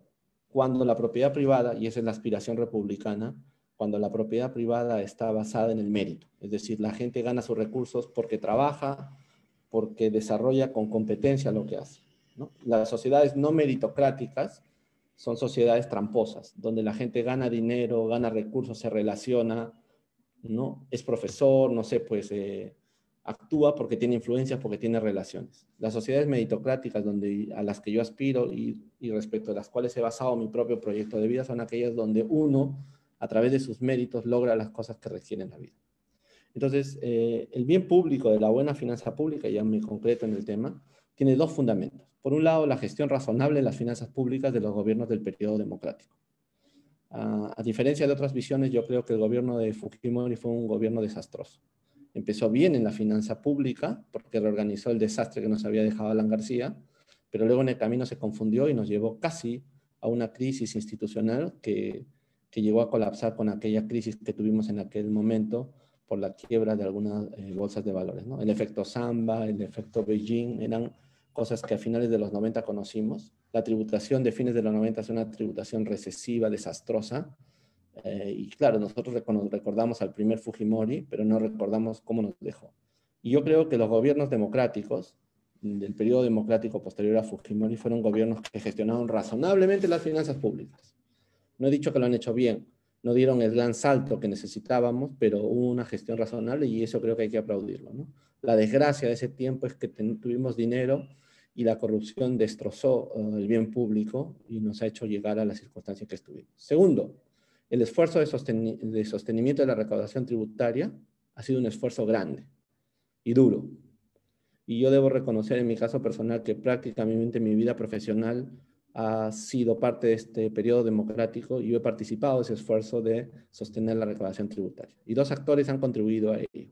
La labor de la SUNAT. Yo ahí soy muy claro, lo he sido siempre. No tengo ningún ambaje desde que empecé a trabajar.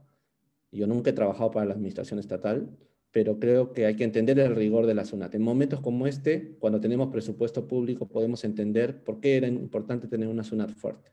Y más allá de todas las críticas que ustedes puedan hacer a la administración tributaria, que seguramente deben ser correctas, eso no lo sé, no lo puedo evaluar, sí tenemos que entender que sin la labor de la SUNAT esto no hubiera funcionado. Sin la labor de extraordinarios funcionarios públicos que trabajaron al servicio del país, esto no hubiéramos llegado a esta situación. Y dos, la actuación de los contribuyentes. Y yo quiero reconocer aquí el enorme esfuerzo en el cumplimiento de la ley de muchos contribuyentes. Quiero aislar a todos esos contribuyentes que eludieron, que evadieron, que les dieron vuelta a las normas apoyados por sus abogados y sus contadores, pero en el Perú hubieron enormes esfuerzos de contribuyentes y de empresas peruanas e internacionales que siempre quisieron cumplir con la ley. Y yo creo que ellos también merecen un reconocimiento. Si tenemos el presupuesto público y la buena finanza pública como bien público existe, es porque hubo una buena labor de la SUNAT y buena actuación de los contribuyentes. Y creo que esas son cosas que nos deben de guiar para evitar caer en aquellos falsos dicotómicos de los contribuyentes son los buenos y la SUNAT es perversa, o la SUNAT es extraordinaria y los contribuyentes son malos. Esas jugadas dicotómicas no producen o no provienen de la madurez intelectual que uno debe tener. Lo segundo es que el tributo, por definición, es un círculo virtuoso. Yo no estoy de acuerdo, y lo he debatido en la Facultad de Derecho con mis compañeros del área, en que la tributación se desvincule del gasto estatal y que nuestros alumnos en la universidad estudien ingresos estatales, pero los desvinculen del gasto. Entonces tenemos extraordinarios tributaristas, pero que no entienden el presupuesto estatal, no saben a dónde va dirigido. Entonces, si uno es preparado para discutir la atención de la obligación tributaria en el día a día, pero no entiende la relevancia de lo que eso significa en el gasto, pues se produce esta bipartición profunda que hay en el Perú. El Perú tiene lo mejor del Estado para cobrar impuestos, la SUNAT, y tiene lo peor del Estado para desarrollar el gasto estatal. El gasto estatal peruano es terrible porque hay corrupción, porque hay ineficiencia. Nunca como estos años hemos tenido tanto dinero y no lo hemos sabido gastar. Entonces, cuando uno plantea los estudios del tema tributario, del fenómeno tributario, disociando los ingresos de los gastos, entonces se produce esto. Extraordinarios tributaristas, perfectos para interpretar la norma, para gestionar las empresas o la actuación del Estado, pero frívolos en la relación del gasto estatal, que no logran relacionar su propia profesión o su actividad con la necesidad de cubrir el presupuesto y de exigirle al Estado y a los funcionarios públicos que gasten bien el dinero en el servicio de la gente. Este círculo virtuoso, por lo demás, no es nada nuevo. Si ustedes recuerdan, los que tienen más años como yo, cuando éramos alumnos y escuchábamos las clases de Solesi, y alguna vez el propio Paco y Katarzyna cuando me enseñaron, ellos que son mayores que yo, cuando yo escuchaba las clases de Armando Solesi, recuerdo mucho aquella extraordinaria idea que tenía Vito Tanzi. Vito Tanzi fue uno de los grandes fiscalistas en el mundo y él señalaba que, hablaba de este círculo virtuoso. No hay sana tributación en democracia si no entiendes el ingreso como parte del gasto. O sea, lo que yo pago como contribuyente, le exijo al Estado como ciudadano que lo gaste en el bien público. No en mí, sino en que haya buenos hospitales, buenos colegios, buenas policía y buena seguridad pública.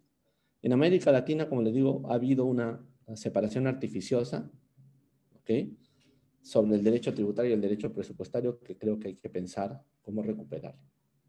Finalmente, el futuro, en mi perspectiva, de una sana financiación estatal, compone 4 elementos. El ciudadano, la ciudadanía.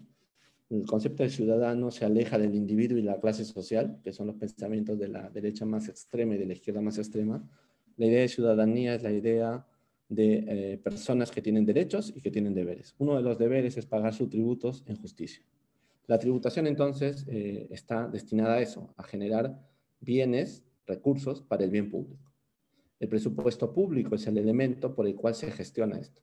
El ciudadano tiene deberes, contribuye, se genera todo este proceso tributario, esto genera un presupuesto público que gasta y finalmente todo esto se hace en el imperio de la ley. Y a mí no me gustan aquellas posiciones que piden y exigen reformas constitucionales o cambios de constituciones, salvo que se desarrollen dentro del marco de la vida. Yo estoy haciendo un estudio, también lo conversaba el otro día en mi curso con mis alumnos, sobre la mutación del derecho constitucional tributario. Ese derecho constitucional tributario del año 93 de la Constitución no es el mismo derecho constitucional tributario del día de hoy. ¿Qué cambió? No tuvimos que reformar la Constitución, no tuvimos que moverle un ápice al artículo 74 de la Constitución. Bastó con que hubieran jueces constitucionales que entendieran el fenómeno tributario en sus circunstancias y lograron la modificación o la mutación. ¿Qué es discutible la mutación a nivel constitucional? Lo podemos discutir entre los constitucionalistas. Yo también tengo en una de mis ramas derivativas del derecho el derecho constitucional, pero a mí sí me queda muy claro que si no hay imperio de la ley, si no hay respeto a las instituciones, no funciona el sistema. Mi maestro Jorge Avendaño, con quien tuve el honor de practicar en mis primeros años, decía una cosa que a mí siempre me impresionaba. Él decía, la diferencia entre un abogado y un revolucionario, un buen revolucionario, es que los dos quieren siempre cambiar la ley para llegar a la justicia. La diferencia es que un revolucionario lo quiere incendiar todo y quiere empezar de nuevo siempre y proclama la nueva creación de instituciones todo el tiempo. Un abogado que respeta la forma, que cree en el imperio de la Constitución, es una persona que pide que esas transformaciones se hagan a través del tiempo y a través de los instrumentos que el propio sistema da. Entonces yo siempre he vivido sobre esa idea y me parece que es fundamental en tiempos donde el encierro, la situación pandémica lleva a muchos a decir, bueno, vamos a quemarlo todo y vamos a empezar de nuevo y vamos a refundar la nación. Yo creo que la nación no hay que refundar, lo que hay que hacer con la nación es reconstruirla. Yo creo que es un concepto mucho más interesante. Segundo, entonces, contextos. Como estoy pasando las filminas, no tengo acceso a las preguntas. No sé si me ha preguntado alguien, quisiera ver a ver si alguien me ha preguntado. No, nadie me ha preguntado. Si alguno quisiera preguntar, yo le pediría que haga la pregunta y le respondo luego cuando tengamos el siguiente momento, si fueran tan amables. Muy bien, continúo entonces. El segundo punto de 4 es hablarle del contexto, las certezas y las constataciones del tiempo que estamos viviendo. En fin, son ideas mías y ustedes sabrán ponderar si son útiles o inútiles. Lo primero, el contexto. Y esta es una frase del Fondo Monetario Internacional que a mí me pareció lapidaria, me dio escalofríos, pero creo que es real. La mejor proyección que podemos hacer es la incertidumbre. Hoy, sábado, no tengo ninguna idea de lo que va a pasar con el país ni con el mundo. Todo se está moviendo, todo es muy relativo, etcétera, etcétera. No sé siquiera lo que va a pasar con mi familia.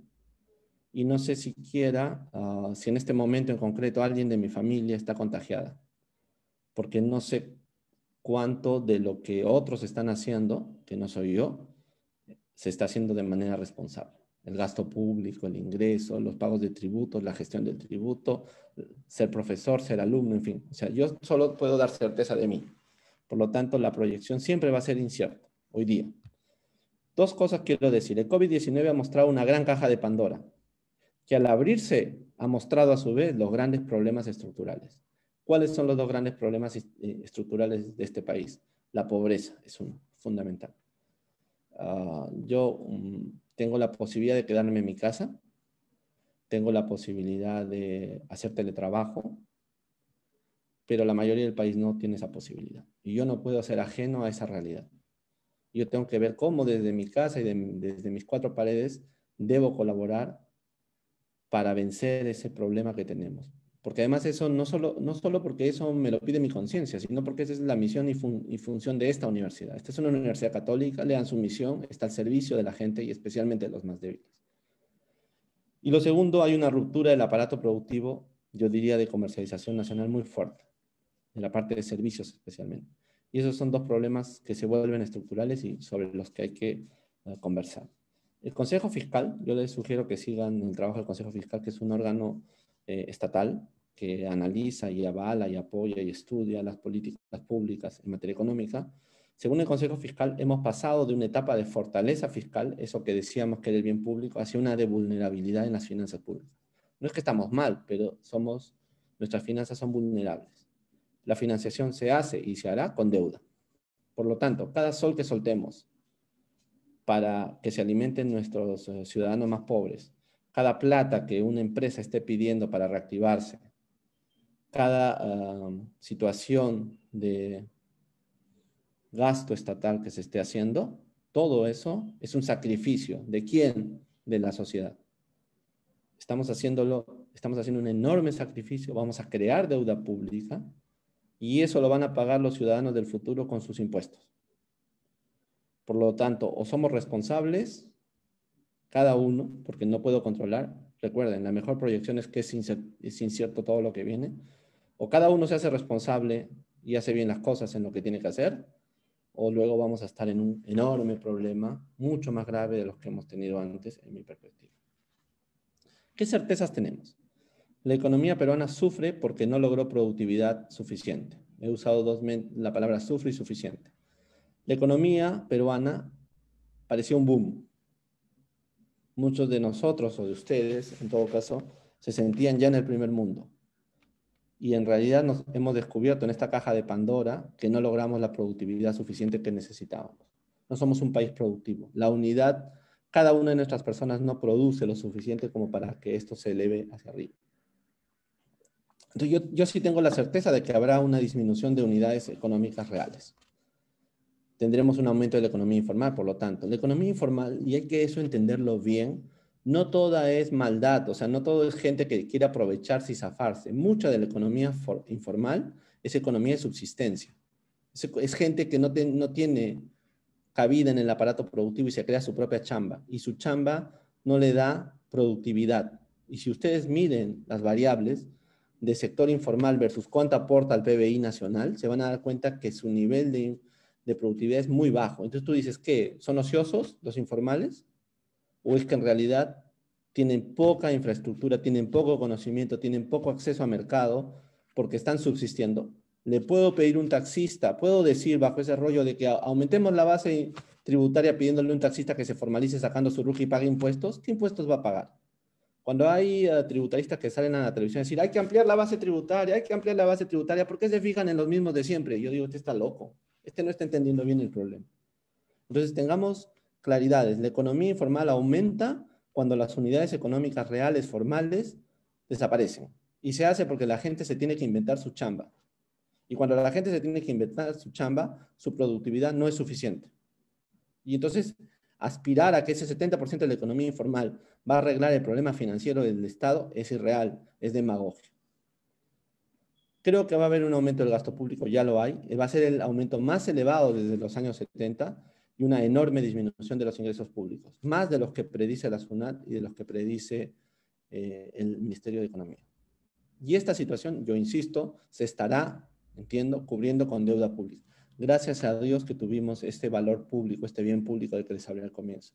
Porque hoy día no estamos en la situación de Argentina, por ejemplo, o de otros países que no la están pasando bien porque no tienen capacidad de ampliar su deuda pública.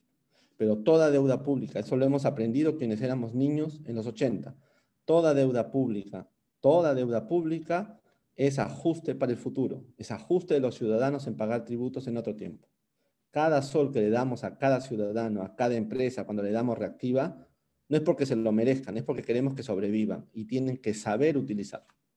Cuando he visto abogados que le dicen a sus empresas, utiliza eso para otros fines distintos a los que la ley te ha establecido, pues esos abogados tienen que entender que lo que están haciendo es un enorme daño a la sociedad, al esfuerzo que estamos haciendo los contribuyentes para intentar colaborar con el sostenimiento de esto.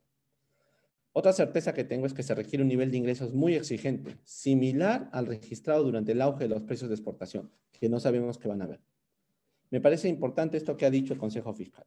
El Consejo Fiscal ha señalado que la visión del Ministerio de Economía y Finanzas en el marco macroeconómico multianual del que le estaba hablando Katarzyna es poco realista.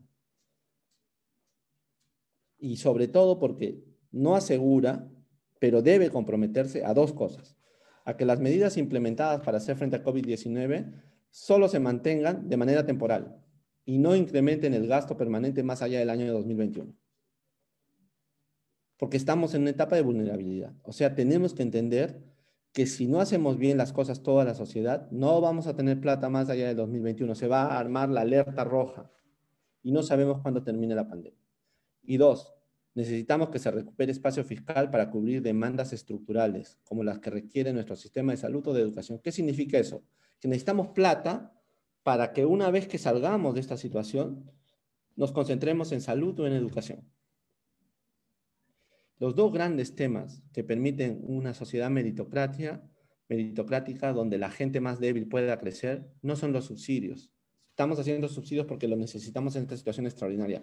Pero si no tenemos buenos sistemas de salud pública o de educación pública, entonces no funcionamos hacia el futuro. La experiencia dice que los países que levantan productividad y aseguran su futuro son aquellos que invierten profundamente en salud y en educación. Y ese debe ser nuestro compromiso, de nosotros los intelectuales y académicos, y de los políticos, de la élite económica, etc. ¿Qué constataciones hay? La primera constatación, que la recuperación de los ingresos fiscales demorará, y es una tarea cuesta arriba. ¿Cuánto tiempo va a demorar? Depende de cuándo podremos controlar la pandemia. Hoy día no la tenemos controlada. Todos estos anuncios de que sí, que ya hay menos, que la situación, ¿cómo le llaman? Vacunación de rebaño, ayúdame, Katarzyna, ¿cómo se llama esa frase? Katy, ¿estás por aquí? Sí, claro, ¿cómo no voy a estar? ¿Cómo se llama, Katita? Inmunidad, creo, ¿no? Inmunidad, sí. Inmunidad Eso. de rebaño, creo, ¿no? Sí, gracias, Katy. Es que el otro día hablaba con Katarzyna de esto al teléfono, sobre la inmunidad, y no sabemos cuándo. Esto de la inmunidad de rebaño yo no me lo creo. Esto de que en diciembre van a estar las vacunas, ojalá Dios quiera, pero tampoco me lo... O sea, hoy día yo no tengo idea de cómo vamos a controlar. Y luego la velocidad a la cual se recupere el aparato productivo. No lo sabemos. Presuponemos y decimos, ya, ok, todo vuelve a la normalidad y el aparato productivo se recupera rápido. No estoy tan seguro. Pero ojalá sea así. El PBI tiene un efecto directo sobre el ingreso fiscal. Sube el PBI, suben los ingresos fiscales. Pero no sabemos la velocidad de la recuperación. ¿Y por qué cuesta arriba? Yo creo que una de las razones, no la puse aquí, la primera razón es la credibilidad del ciudadano frente a su país.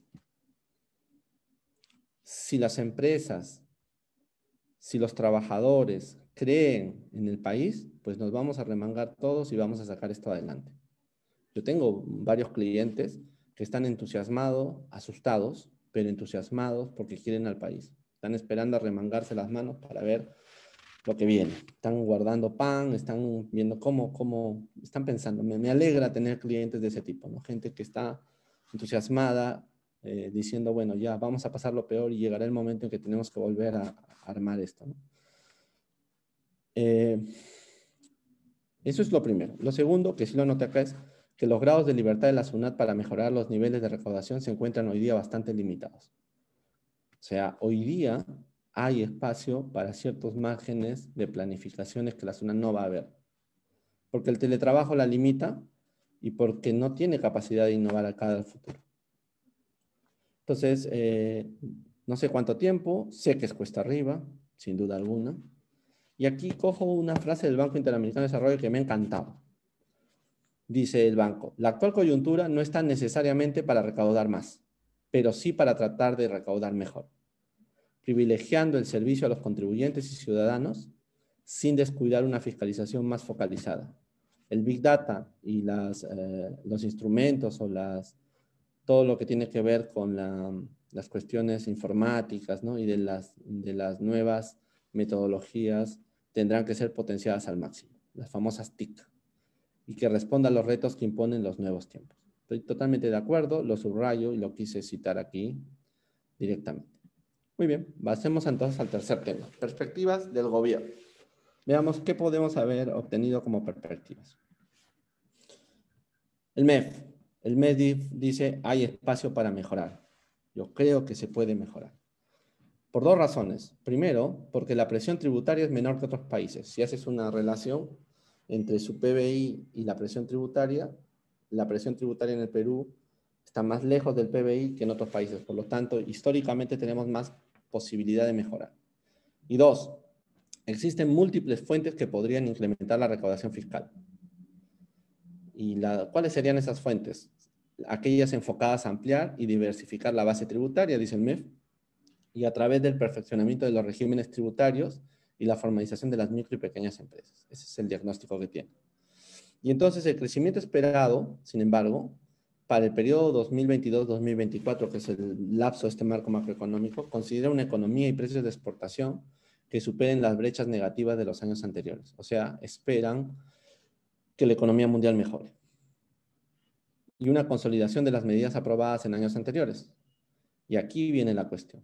En especial o en particular, aquellas vinculadas con el combate a la evasión y la elusión fiscal. Entre ellas la cláusula antielusiva general, de la que todo el mundo habla y a veces no saben de lo que habla. Sin embargo, dice el MEF, hay una preocupación.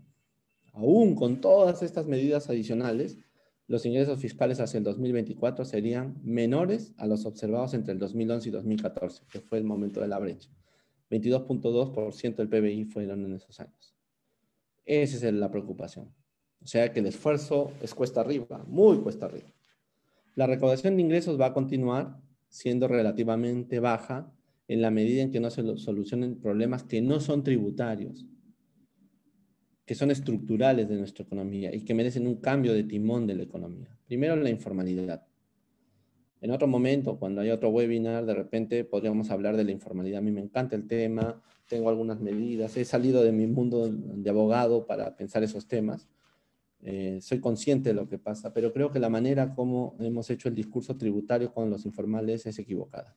Y lo que se repite sistemáticamente no me gusta. Yo creo que la perspectiva tributaria que hay en el Perú sobre los informales son de enorme falta de respeto hacia ellos, a sus proyectos de vida.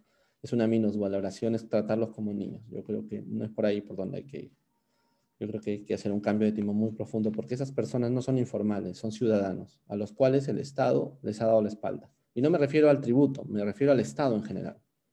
Si ven la historia del siglo de la República y antes de la República, a los ciudadanos informales, que todos tienen el mismo aspecto físico, provienen de las mismas etnias posiblemente y del mismo estrato cultural, todos ellos han sido sistemáticamente violentados por este Estado, primero virreinal y luego republicano. No se les ha dado condición de ciudadanía, porque el Estado no se les ha abierto. Y eso es lo que hay que cambiar en mi perspectiva. Entonces, primero la informalidad.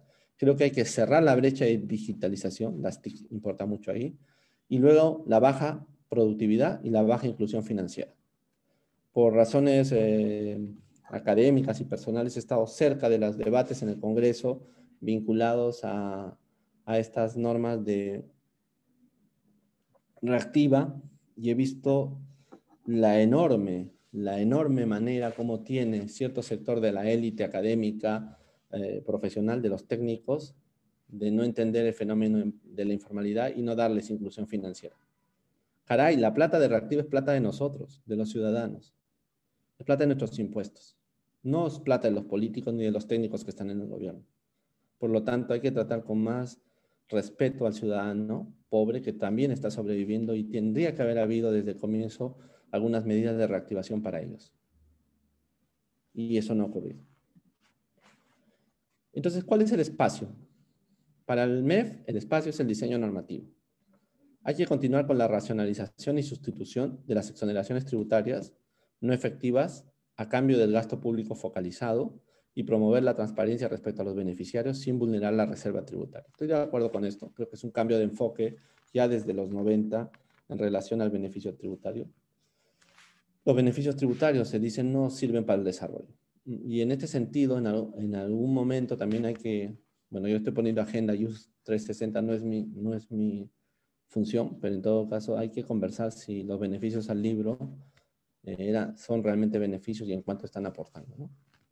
En segundo lugar, hay que hacer un potenciamiento de los impuestos municipales, dice el MEF, del cual el 41% se concentra en 19 distritos de 2 regiones, a través del uso de nuevas tecnologías que articulen mejor los procesos al interior de las municipalidades y las integren en una gran base de datos susceptible de hacer un oportuno seguimiento y monitoreo de las metas de recaudación. Muy bien, yo esto lo veo con pinzas.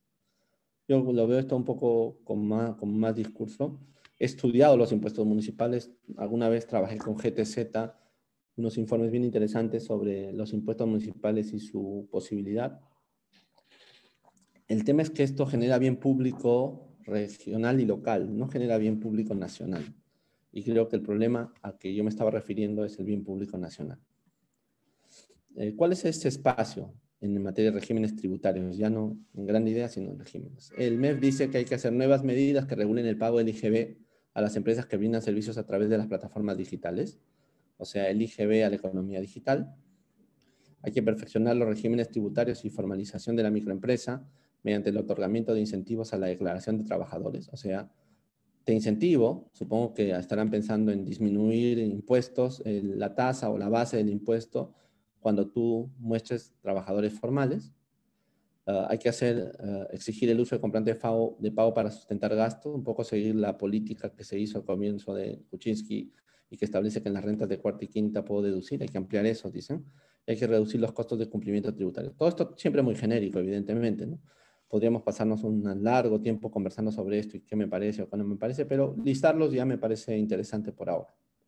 Y en la actuación de la SUNAT, la estrategia para el cambio es una estrategia para el cambio de comportamiento en el contribuyente basado en el cumplimiento voluntario. Eso es lo que dice el superintendente. Yo tengo mucho respeto al superintendente actual, es un funcionario de carrera de la SUNAT.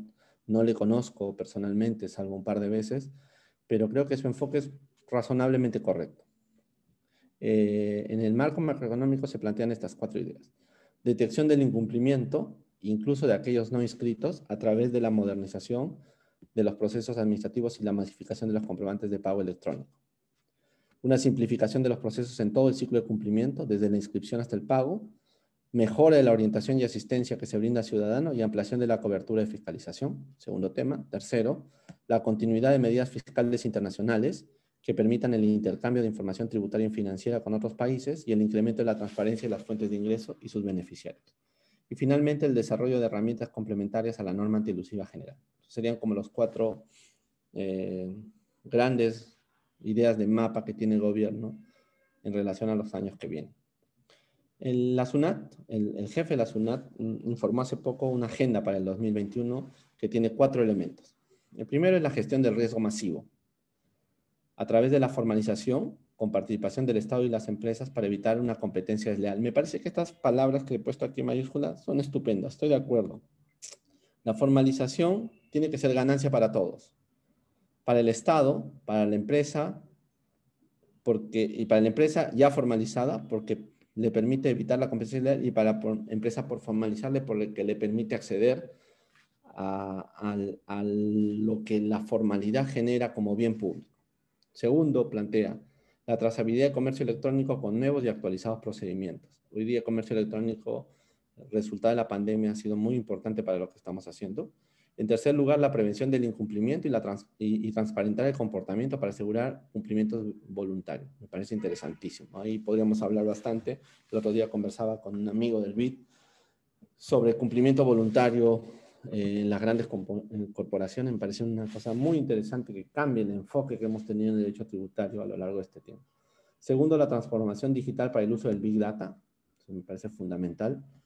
Tercero, aspectos de fiscalidad internacional que el superintendente planteó. Transparencia de la información vía completar el intercambio automático de información con más de 100 países, dijo el superintendente, la declaración de beneficiario final y el acceso al secreto bancario. Segundo, operaciones transfronterizas y intragrupo. Abordar los riesgos de esas operaciones, especialmente enfocando la economía digital y la erosión de la base imponible y el traslado de beneficios, o sea, BEPS. Parece que es la agenda BEPS, ¿no? O BEPS 2.0, si quieren, en algún sentido.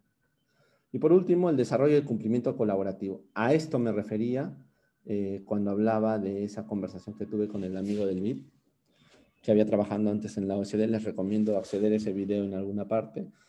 Cumplimiento colaborativo es un nuevo procedimiento y la SUNAT ha tomado esa posibilidad y me parece bien. Pero por ahora todavía está siendo muy conservadora, pero me parece bien. Implementar el procedimiento de acuerdo mutuo, ampliar las consultas particulares vinculantes, establecer más catálogos de esquemas de alto riesgo, hacer efectivos los acuerdos anticipados de precio de transferencia, reducir los tiempos de las consultas gremiales. Katarzyna es una especialista en consultas gremiales. Van a reducir el tiempo, se van a poder hacer muchas más, mientras más hagan mejor para todos, en la medida en que las publiquen y no sean solamente de uso de algunos. Y finalmente multiplicar los comités gremiales y sectoriales para establecer una relación más cercana, aunque no necesariamente cercano no es igual a comprometido, ¿no es cierto? Por eso es que el cumplimiento colaborativo no es un cumplimiento comprometido. No es que la SUNAT se vuelve amiga de los empresarios porque eso de suyo no puede ser, sino que establece una relación racional basada en el bien común del conjunto de la sociedad. Y finalmente, termino, no sé si tengo mucho más tiempo. Cuéntenme, Eva, cuéntame si me queda algo de tiempo o lo dejo aquí. ¿Eva? Si podría, por favor, ir cerrando la idea. Eso es muy poco republicano. Ir cerrando puede ser 1 minuto, de 5 minutos. Dame 5 minutos y cierro, por favor. ¿Ok? Ya. Gracias. Entonces, el cuarto tema es la tributación para el desarrollo del sueño republicano. El 2021 es el aniversario patrio, es el bicentenario, 200 años. Y como nación existimos y que nos une. No se agota en la camiseta del fútbol, la que le encanta a Francisco. Son 200 hermosos años de vida, con mucho sufrimiento además y con muchos problemas. ¿Qué pienso yo? Yo quiero que se cumpla aquel sueño del que Basadre se hizo carne, aquel sueño de la gran promesa de la vida peruana. Los que han estudiado en la Universidad Católica se acordarán ese hermoso texto de Basadre sobre el Perú republicano y el Perú como tarea y posibilidad, el Perú problema y posibilidad. Bueno, Basadre decía que existe en nuestro subyacente telúrico una enorme promesa. ¿Y cuál es la promesa? Y ahí quiero yo pensar en la reforma. A ti te has dejado prendido tu micro. Pati.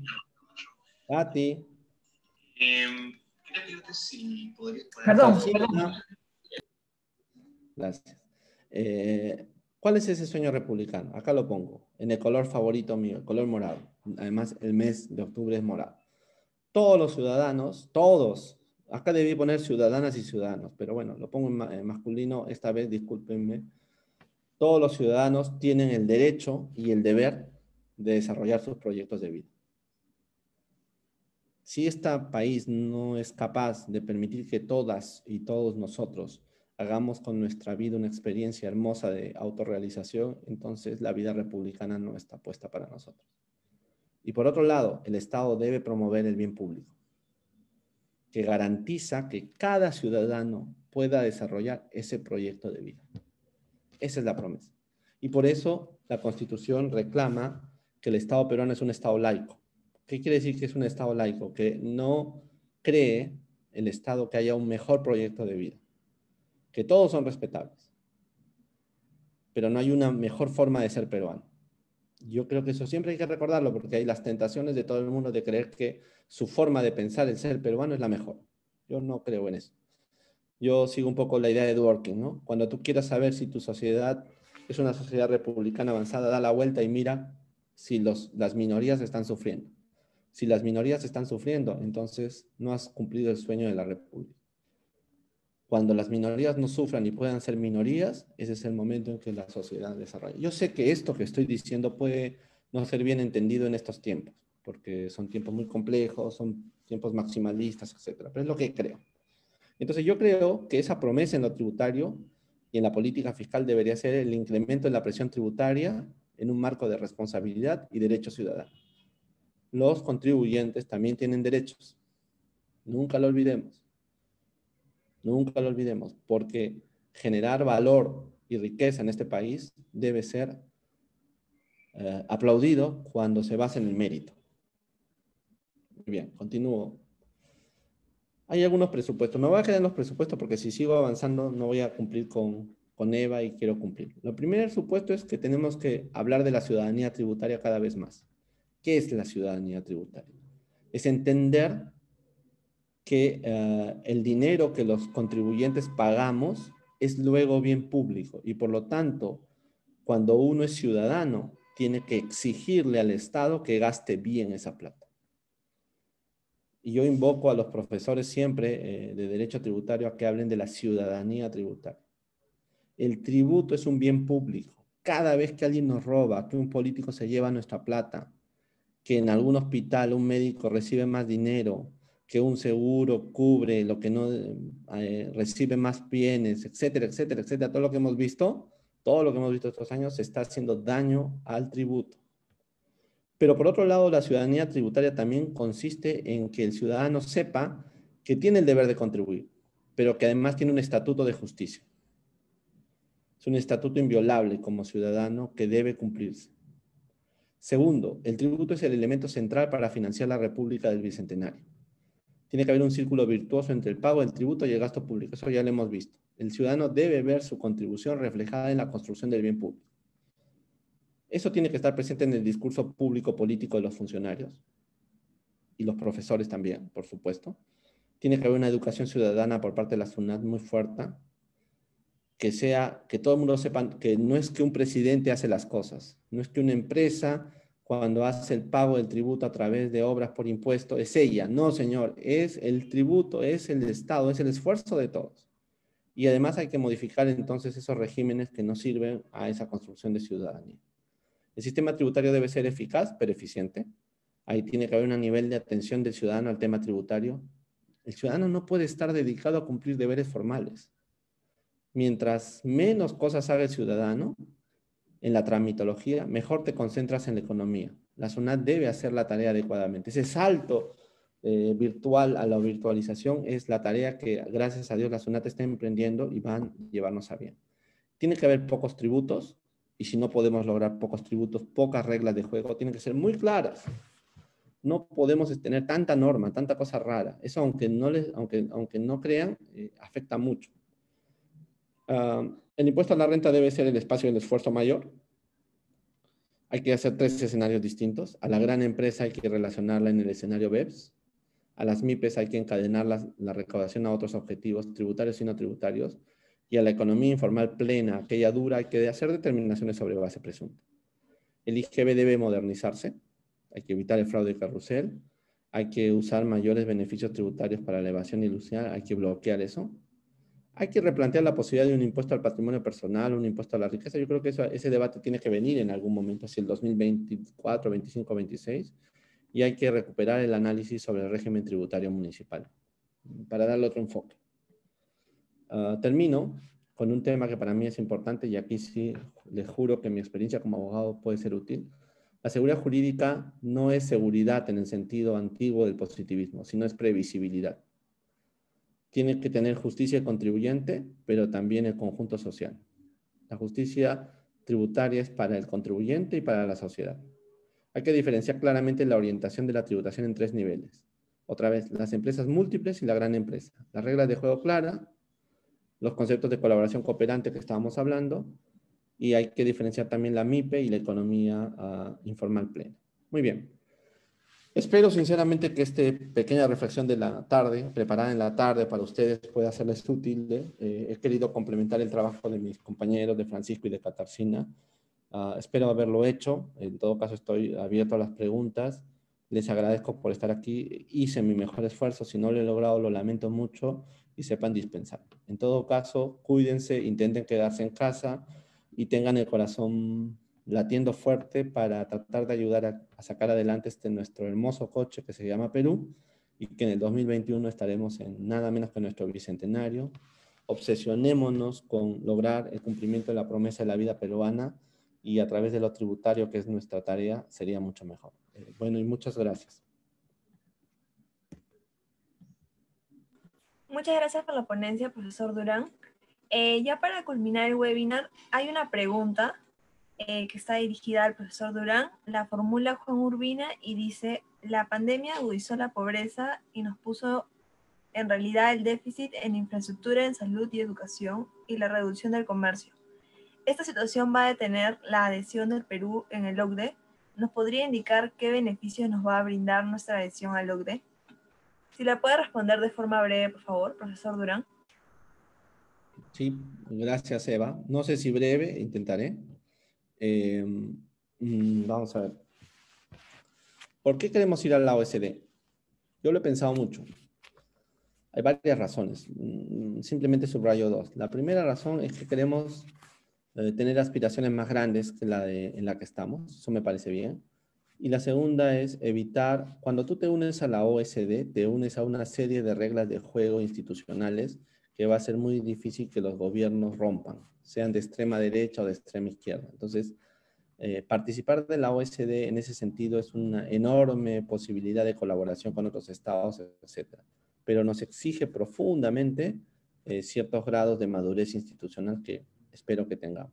Yo no creo que se detenga, porque creo que se va a replantear, eso sí. Si está bien o está mal estar en la OCDE y por qué, bueno, eso es más complejo, y dado que Eva me ha pedido que sea muy, muy breve, yo diría que esa es otra agenda para trabajar. Yo tengo una opinión sobre eso, pero pienso que en el poco tiempo no la puedo responder, pero yo creo que va a continuar. Creo que no es que los objetivos están allí y que es trabajar en ligas mayores, ¿no? Y lograr mayor institucionalidad. Muchas gracias a todos los ponentes por aceptar la invitación de estar en este webinar y por su disposición. Y también agradecer a los asistentes al webinar. Esperamos que haya sido de su agrado. Bueno, ya para culminar, recuerden que pueden seguir a Yus360 no solo en nuestro Facebook, sino también en Twitter y LinkedIn, y que pueden revisar nuestra página web www.yus360.com, y les invitamos a estar atentos a los próximos webinars que estemos realizando. También les invitamos a seguir las páginas de Facebook, de Twitter y de Instagram de Yusef Veritas y de Siembra. Y bueno, esperamos poder contar con los profesores, el profesor Ruiz de Castilla, el profesor Durán y la profesora Katarzyna en otros futuros webinars y también en otros artículos y videos que saquemos en el portal. Muchas gracias por su atención. Chao, querido Paco y Katarzyna. Abrazo enorme para ustedes. Chao, Cuídense. gracias. Gracias a todos. Ya tendremos Gracias. nuestro cafecito en la universidad en algún momento cuando esto se arregle. Adiós, Eva. Hasta luego Hasta a luego. todos. Gracias Chao, a todos. gracias. Gracias a todos. Chao, Gracias a Kit. todos. Chao, Lucho. Gracias, Eva.